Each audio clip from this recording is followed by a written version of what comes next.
Life is crazy. It just is crazy.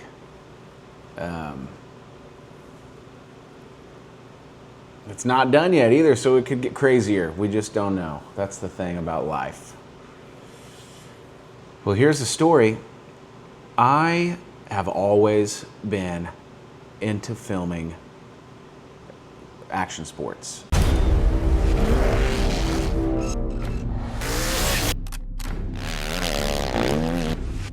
Got like 2,000-mile zoom lens. That is kick-ass. Is this a new prototype or what?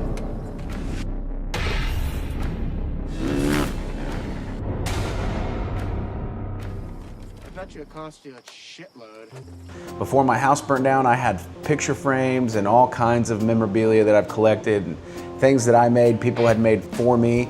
Just lived and breathed filming action sports. Still do it now, but on a limited basis, and it's somewhat of a hobby more than a job. It's actually not a job at all anymore. It's strictly a hobby. But there was a time when I was mixing it up with a lot of riders, athletes, specifically around motocross when I say action sports, but 2 wheels and 4 wheels.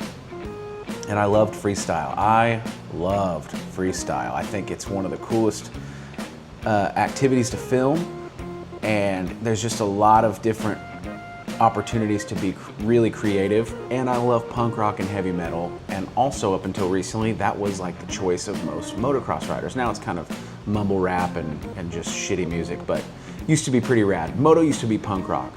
In the middle of one of my DVDs that I used to film and make, and at the end of each year I would sell them, I met a guy named Nate, who his buddies and family were into riding. And I bring up Nate because Nate was who introduced me to the person we're going to talk about today. Nate rode freestyle on an ATV along with his cousins and his friends. And when I went out to Tennessee to just shoot with Nate and his buddies who were jumping ramps and doing some tricks here and there, and he's like, I gotta introduce you to my cousin. You know, at school you start out at 100%, but with me it's kind of the opposite. It's exactly the opposite. So when someone told me they know someone who's a badass at anything, I just am such a pessimist. I'm like, there's no, I don't know. There's badasses out there, but I've heard this so many times. My friend, my cousin, my brother, my sister. Put up or shut up, you know what I'm saying? Well, Nate's cousin, Dalton Milliken. Dalton's a short little guy, black hair, just like a kid. He's absolutely a kid. He was a badass on 4 wheels, but I didn't quite grasp how badass he was. Turns out Joe Bird, the legend on 4 wheels, has him come out to his training facility, and they go through these exercises to make Dalton a better ATV racer in the Pro ATV Motocross Series. So I meet up with Dalton without Nate. I go to Dalton's house in Drummond's, Tennessee, and he introduces me to his dad, Clay Milliken. They show me their awesome dragsters, his Top Fuel dragsters. And I think he was driving for Napa Auto Parts at that time. And Dalton, by this time, was in the mix of the series, and he was training with Joe Bird, and his dad was there, and we did this interview, and I'll remember this interview so well. I had caught Dalton. I can remember his bleach tip hair. He was wearing a tuxedo. He was going to prom that night. So I showed up to his house, and he's like, you know, he's talking about his career and all that stuff, and we're talking back and forth. And the ending shot of that interview is him riding off in the rain as it started to sprinkle on the way to prom. And then, you know, that's after a day at the track, which that was one of the most memorable shoots that I'd had for that film.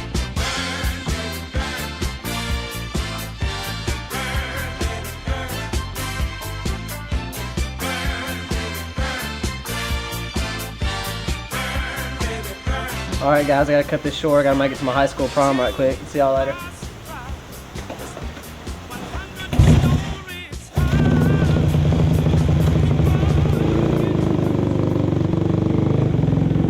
Kept in touch, you know, you do the whole social media thing.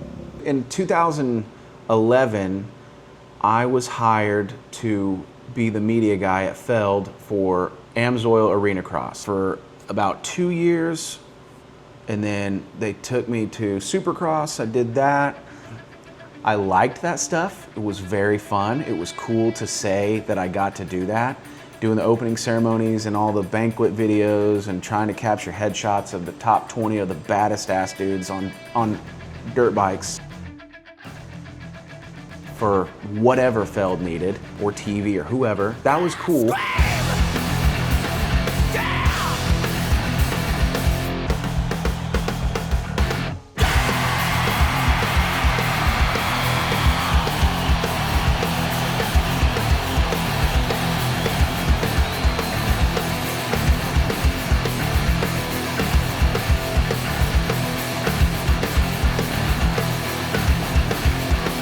But if I had to be honest with you, my heart is in the four-wheel game.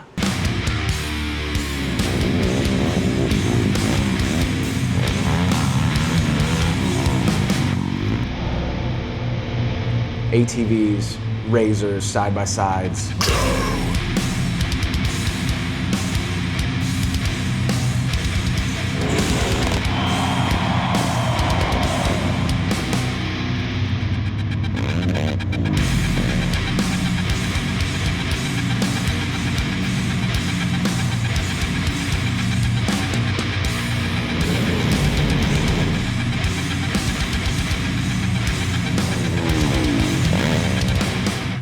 So Jamie Dalzing calls me and he's like, hey, I got something right up your alley, man. We need to fly you to Bradenton and go to this IMG school. And he's like, there's this new tour, Monster Jam's coming out with a new tour. It's called the More Monster Jam Tour. They're gonna incorporate ATVs and side-by-sides along with monster trucks, and it's gonna be in arenas. And Jamie knew I was all about four wheels. I fly out to Florida and I literally only know Jamie. The driver's list was about 10, 12, and they had another handful of possible alternates. So they needed to test out and see these guys drive in a small area as well as ride ATVs and drive side-by-sides. I have no idea what I'm walking into. I can make friends anywhere, but it was a little nerve-wracking. This is probably 2014 by this time, and I walk in and there's Morgan Kane and Cody Saucier and Becca McDonough, the Basil brothers, and all of a sudden I hear Blake.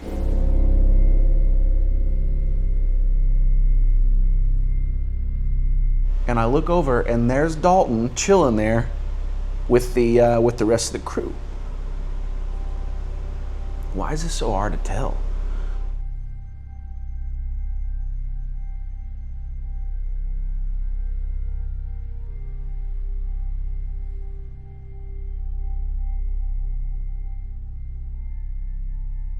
I was so excited. Like, I wasn't sure I was gonna sign up for that tour, and I swear to you, it was the moment that I saw Dalton, I'm like, okay, I got a friend here.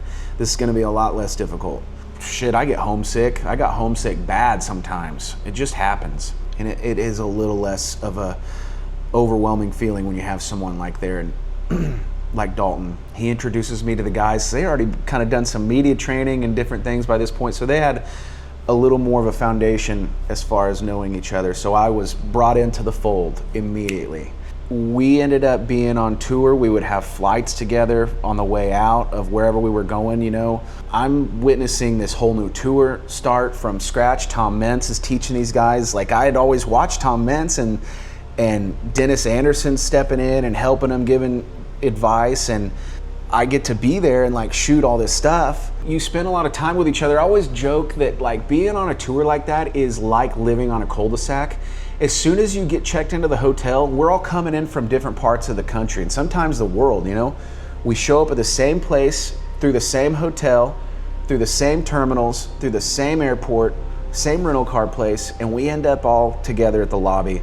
And we go door to door, hey, can you come out and play? And that's like literally how it is. We're full-grown adults. And we're like, hey, can you come out? The guys would get together, we'd go eat, we'd go have some fun, and then we'd get ready and go to work at showtime. And my job was literally to catch the best angle of the coolest shit that I could possibly find, from that, like I said, the ATVs, the side-by-sides, and the monster trucks. We would literally go to bed at like midnight because the show ends at 11, and God forbid if it's a multiple show day. So you have 2 hours of showtime 2 to 3 times a day, depending on arenas. Man, they run you hard. It's fun, but So at the end of that, you're asleep by midnight, 1 a.m., and then you got a flight after a 2-hour drive at like 5 a.m., so you're up at 2 to get in the airport by, 4:30, and then you fly out. Well, being with Dalton when he is on that much sleep, running on fumes, I'm nuts if I don't sleep. I am pissy. Dalton was like a bulldog in the airport. I mean, I literally thought I needed a leash on him to like, oh boy. I thought it was funny. But we had a lot of fun together on that. And one of my favorite things to do at those tours was to do the end of the year banquet video, the ceremony, closing ceremonies video.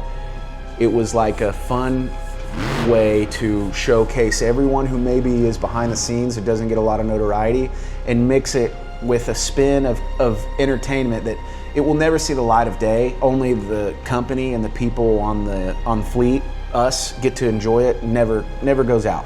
That was such a highlight of mine, to enjoy that with everyone all together and just have a really like self-congratulatory end of the night to a long tour that we, ups and downs, highs and lows, you take it all together.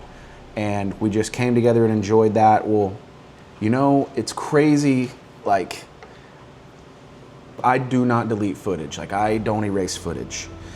And if God told me, you are going to record everything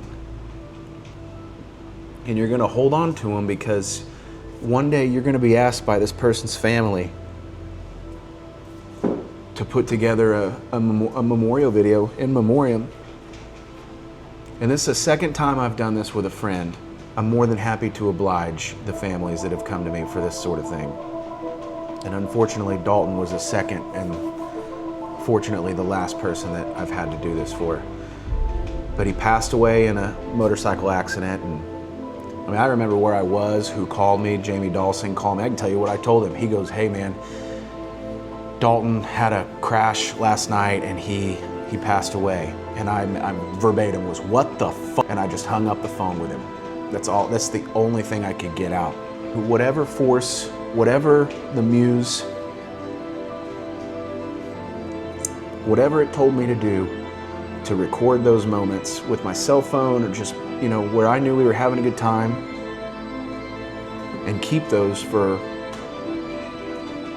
I didn't have any reason to keep that stuff after tour. The company got all their copies. I just held on to it just because, And I'll never forget, while I was making Dalton's memorial video, his parents, his family, Nate, his cousins, his mom, and everyone had sent me a bunch of photos and videos of Dalton growing up. And Colton Moore never calls me. And when I'm making this video, I was working on it for 2 or 3 days, something like that, and Colton calls me. I'd made his brother's memorial video, and it was just I don't know if I believe in coincidence or all that. It was really wild that, Colton calls me 3 times a year, maybe. And that was a trip. He called me to give his condolences because he knew what had happened. I wanted to use this part from The Sandlot, which is super tough. I can barely watch The Sandlot now.